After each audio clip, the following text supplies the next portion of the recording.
네, 저는 오늘 다니엘서 7장 13절에서 14절 말씀으로 영원한 나라라는 제목으로 말씀을 증거하게 됩니다.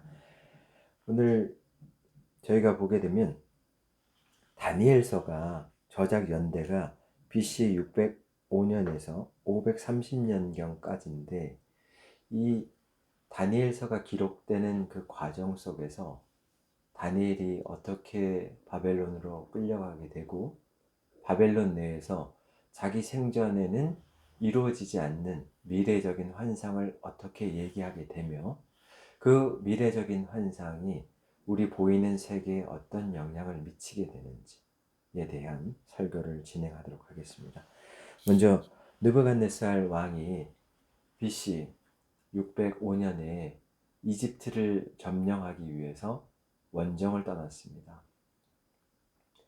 이집트를 점령할 수 있는 절호의 기회였는데 첫 번째 이집트를 이겼고 2차 싸움으로 이제 이집트를 완전히 제압하겠다라고 나갔는데 그때 이집트는 아시리아가 거의 멸망 직전에 있었고 그의 패장병들과 함께 힘을 합쳐서 바벨론에 대적을 하고 있었습니다.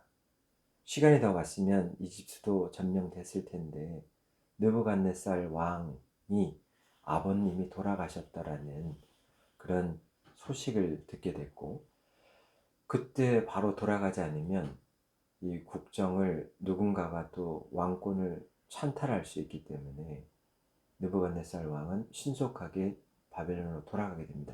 이러면서 이집트와의 무승부를 기록하고 돌아갈 때 가나안에 들렸고 가나안의 예루살렘 성전을 파괴하면서 그때 우리 그 예루살렘 성전까지는 파괴가 안 되죠. 그때 다니엘과 좀 용모가 뛰어나면서도 스마트한 왕족들을 잡아갑니다. 그래서 다니엘이 제가 생각할 때는 추정컨대 15살 때 바벨론으로 잡혀갔다. 이렇게 볼 수 있겠습니다. 그의 친구 사드락 메삭 아벳느고도 같이 잡혀갔습니다. 잡혀가서 갈대아인 바벨론의 언어를 가르치고 바벨론의 음식을 제공하면서 이제 인재로 키워가는데 이 바벨론은 특징이 뭐였냐면 자기가 속국으로 만들었던 그 나라들을 존중해 줬습니다.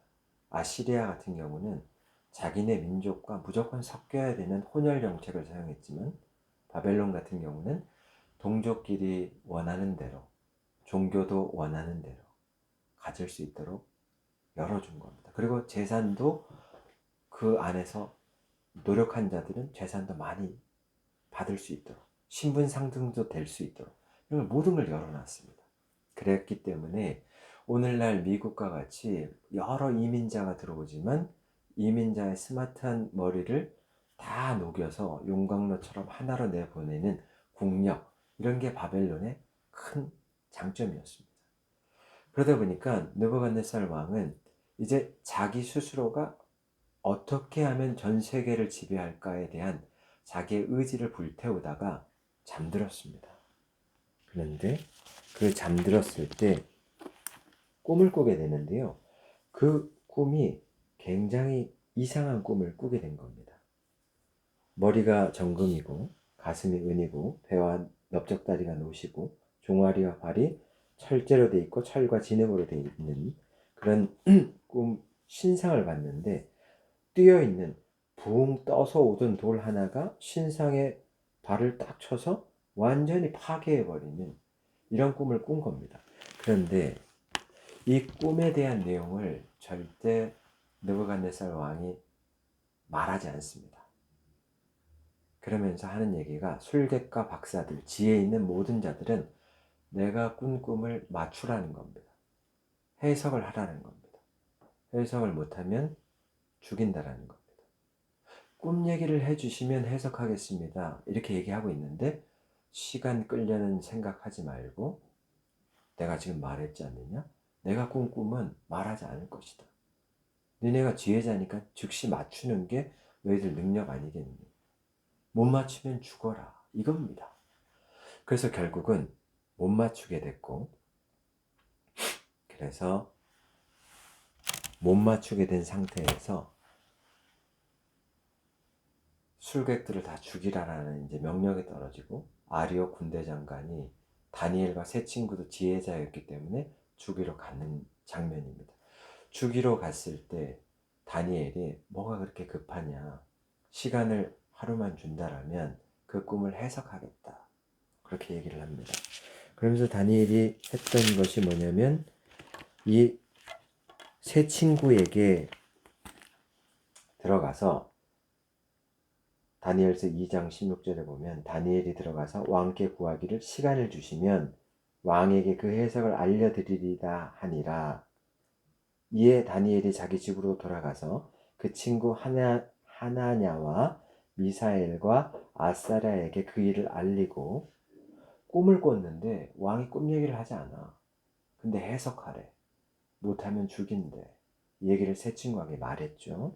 그랬더니 이제 세 친구에게 말하는 겁니다. 하늘에 계신 하나님이 이 은밀한 일에 대하여 불쌍히 여기사 다니엘과 친구들이 바벨론의 다른 지혜자들과 함께 죽임을 당하지 않게 하시기를 그들로 하여금 기도하게 만드는 겁니다.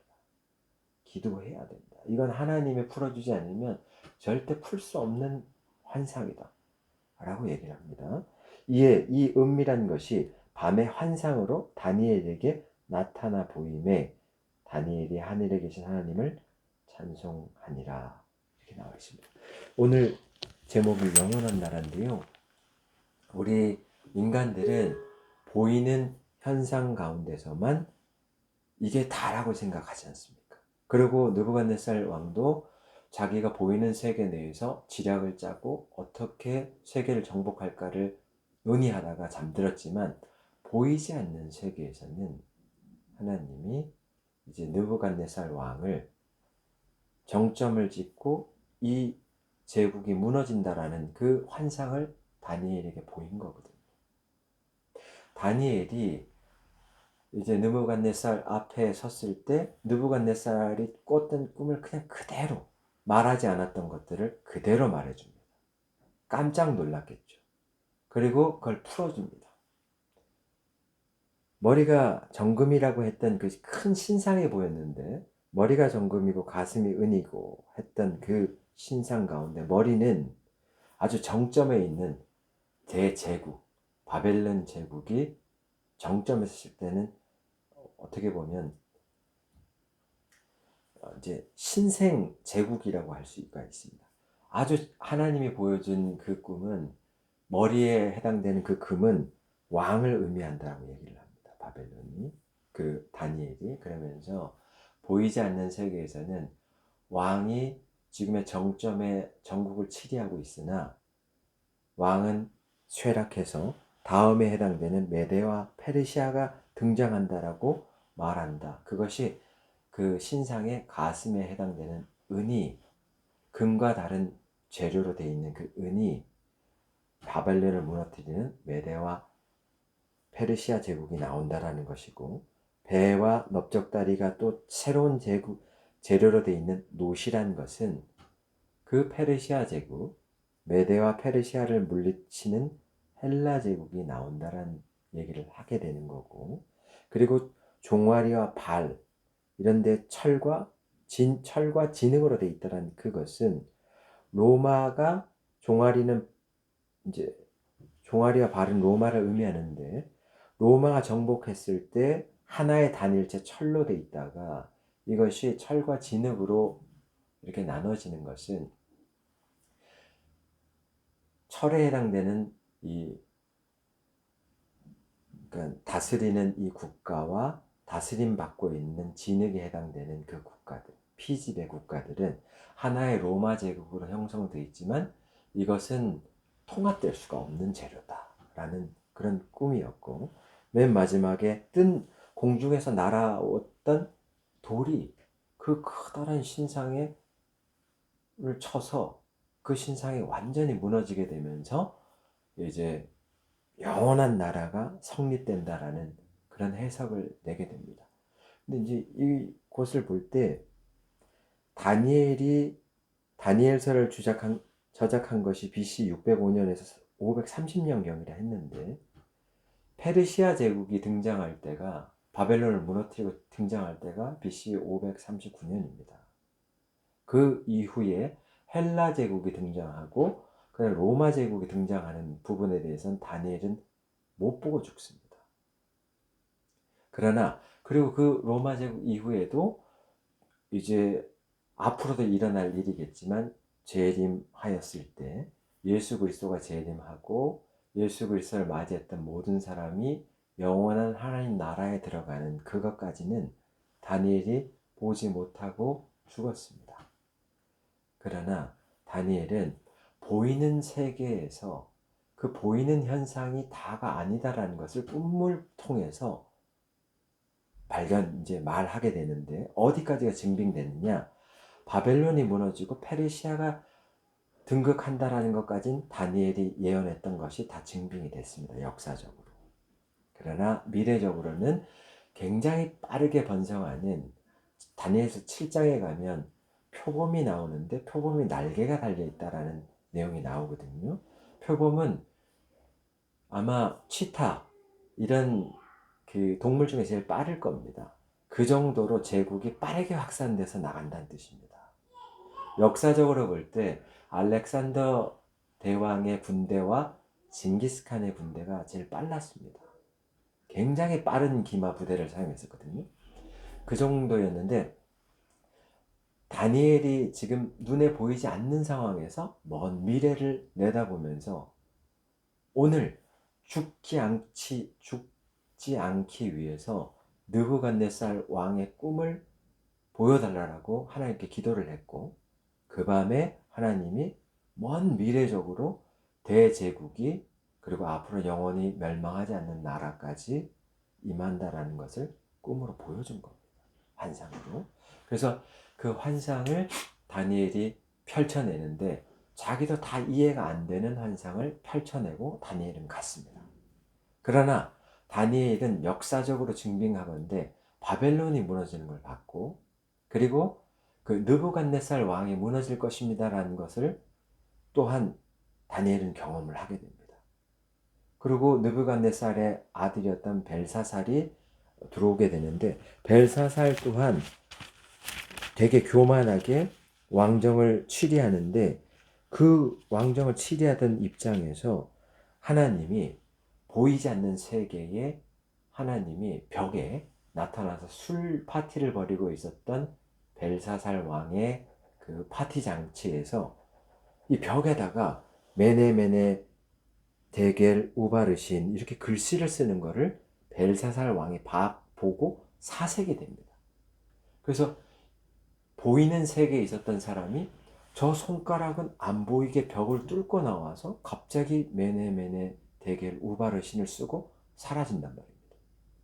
그러다 보니까 너무 사색이 됐고 이 글이 뭔지를 파악할 수 있는 자에게 상을 주겠다라고 얘기를 하게 됐는데 역시 다니엘이 와서 이 사상을 풉니다. 네, 푸는 게 뭐냐면 5장 25절에 나오는데 기록된 글자는 이것이니 곧 메네 데겔 우바르시니라. 이 글을 해석하건대 메네는 하나님이 이미 왕의 나라를 시대를 세워서 그것을 끝나게 하셨다 하미요. 예, 왕이 벨사살 왕이 통치했던 모든 날을 다 곱씹어 보건대 하나님을 찬양하는 것도 전혀 없고 국률하게 다스리는 것도 전혀 없고 오직 자기의 교만함으로 나라를 다스리고 자기 권세만 믿고 있는 그 자에게 하나님은 이제 평가하는데 메네 너의 시대가 끝났다 라고 말을 하는 것입니다. 그리고 27절에 보면 데겔 그것은 너를 저울에 달아봤더니 하나님 입장에선 부족하더라. 그 다음에 28절에 보면 베레스는 왕의 나라가 나뉘어서 메대와 바사 사람에게 준바되었다 함이니이다. 우바르신이라고 얘기했는데 베레스 이것은 그 수동태 단수형입니다. 그래서 베레스가 원형이죠. 그래서 이제 원형을 풀는 건데요. 우바르신의 원형의 뜻이 베레스인데 왕의 나라가 나뉘어서 메대와 바사 사람에게 준바되었다 함이라. 무너진다는 뜻입니다. 그러니까 안 보이는 세계가 보이는 세계에 대한 경고를 자꾸 얘기를 하고 있습니다. 저는 이제 여기에 초점이 있다는 얘기를 드리는 겁니다. 그래서 이에 벨사살이 다니엘에게 자주색 옷을 입히고 금사슬을 목에 걸어주고 셋째 통치자로 삼고 난 다음에 그 밤에 그날 그 메네메네 대결 우바르신 이거 본 그 밤에 살해당합니다. 벨사살이. 그리고 바벨론이 그날 무너집니다. 바벨론의 요 술 파티를 하면서 무너지기 직전까지도 우리 신은 굉장히 강력하기 때문에 어떤 신에게도 지지 않는다라고 싸울 태세를 갖추고 있습니다. 메대와 그 바사 제국과 같이 싸우려고 태세를 갖추고 있었어요. 하나도 꺾임이 없었습니다. 그랬는데 안 보이는 세계의 메네메네 대겔 우바르신 이것이 나타났을 때 이때부터 확 꺾이는 겁니다. 보이는 세계에 대해서 하나님이 경고했다. 너 달아봤는데 부족하더라. 넌 끝났다. 네 나라가 나뉜다. 하고 딱 선포하고 난 다음 그 밤에 그걸 듣고 누군가가 배신자가 바벨론의 아주 철옹성 같은 이중성이었는데 그걸 문을 열었어요. 그래서 페르시아가 땅굴로 들어가면서 해서 성문을 열었고 그냥 성문이 그냥 저절로 열리면서 전체가 그냥 항복하면서 나오는 거죠. 그 밤에 벨사살을 암살하고 항복한 겁니다. 그래서 페르시아의 키루스 대왕이라는 그 고레스 대왕이 들어가면서 이제 완전히 바벨론을 정복하게 되는데 이것까지를 보게 된단 말입니다. 그러니까 역사적으로 6장까지를 보게 되면 다니엘서 1장에서 6장까지 보면 일어난 일에 대해서 기록하고 있습니다. 다니엘서는. 그러나 7장부터 12장까지는 일어나지 않은 일을 기록합니다. 다니엘이 경험하지 못했던 일을 기록하고 있는 겁니다. 그러니까 즉 안 보이는 세계에서 이 보이는 세계를 관장하고 있다라는 것을 7장부터 12장까지 기록하고 있습니다. 그래서 오늘 본문을 보게 되면 다니엘서 7장 13절에서 14절 내용을 읽어보면 내가 또 밤 환상 중에 보니 인자 같은 이가 예수님이죠. 예수 그리스도가 하늘 구름을 타고 와서 옛적부터 항상 계신 이에게 하나님 앞에 나아가 그 앞으로 인도되매 14절 그에게 할 때 예수 그리스도에게 권세와 영광과 나라를 주었다. 하나님이 모든 백성과 나라들과 다른 언어를 말하는 모든 자들이 예수 그리스도를 섬기게 하였으니 그의 권세는 소멸되지 아니하는 영원한 권세요 그의 나라는 멸망하지 아니할 것이니라. 이게 오늘 본문입니다. 그래서 이 실제 보이는 나라들은 대한민국도 뭐 고려가 있다가 망가지면서 조선이 태어나고 조선이 망가지면 대한제국이 태어나고 대한제국이 대한민국으로 나오고 뭐 이러다가 또 어느 순간엔 또 다른 이름으로 바뀔 수 있겠지만 그렇지만 바벨론 제국도 역시 바뀌어서 메대와 바사 제국이었다가 그게 이제 페르시아죠. 통합되죠. 그러다가 페르시아가 헬라에게 무너지고 헬라가 로마에게 무너지고 대제국은 여기까지만 기록하고 있지만 지금도 나라들은 계속해서 무너지고 생성된다. 그러나 그 꿈에서 봤었던 뜨인 돌인 예수 그리스도가 신상의 모든 제국을 무너뜨리고 영원한 나라로 등극할 것이란 그것은 하나님께서 나를 진짜 믿고 이 시대를 살아가는 자들에겐 죽고 난 이후에 예수 그리스도가 내 죄를 대신해서 죽었다는 걸 진심으로 믿고 살았던 그 자들은 하나님의 영원한 나라, 무너지지 않는 영원한 나라에 소속된다는 얘기를 해준 겁니다. 그렇기 때문에 성경이라는 것은 날이 갈수록 이게 예언이 하나하나 딱딱 맞아떨어지는데 너무 소름이 돋을 정도로 맞아떨어지거든요. 사실 오늘 7장에 있었던 뭐 이런 다니엘서 7장에 대한 내용은 나중에 설명하겠지만 이 환상도 풀어보게 되면 기가 막히게 미래에 대한 내용들이 다 맞아떨어집니다. 다니엘은 보지도 못하고 환상을 말했는데 꿈 해석을 했는데 그게 오늘날 역사적으로 다 증빙이 되고 있단 말입니다.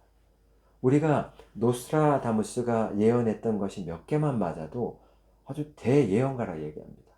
그런데 그 사람 얘기했던 예언이 다 맞는 게 아니었거든요.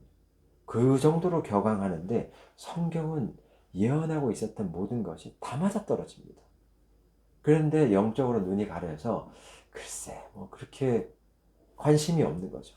그러나 이제 실제 눈을 뜨고 있는 사람들은 이게 다 맞아떨어지기 때문에 이렇게밖에 살 수가 없다는 걸 알게 되고, 그래서 안 보이는 세계에서도 오늘 결론입니다만 모든 것은 느부갓네살 왕의 그 바벨론의 강력한 왕이었지만 왕의 기한을 잡고 있는 것도 보이지 않는 세계 하나님이었다는 얘기를 해주는 겁니다. 그리고 벨사살도 기세가 등등했지만 아니 왕은 보이지 않는 하나님이 왕의 기한이 끝났다 얘기하는 순간 그냥 바로 타살되지 않습니까? 그래서 바로 접히고 새로운 왕 고레스에 대해서는 하나님이 뭐라고 말했습니까? 내가 기름 부은 자다. 내가 선택한 자다. 그 선택한 자가 들어가서 바벨론을 접수하는 거지 않습니까? 이렇게 하나님은 모든 시대를 계속 운행하고 있는 겁니다. 지금도. 하나님이 시간을 창조했고 시간은 어떻게 창조됐습니까? 해달 별 하루가 가고 하루가 진다. 이것은 계속 해가 우리가 해를 계속 이렇게 공전하면서 그러면서 자전도 하면서 이렇게 일어나는 현상들입니다.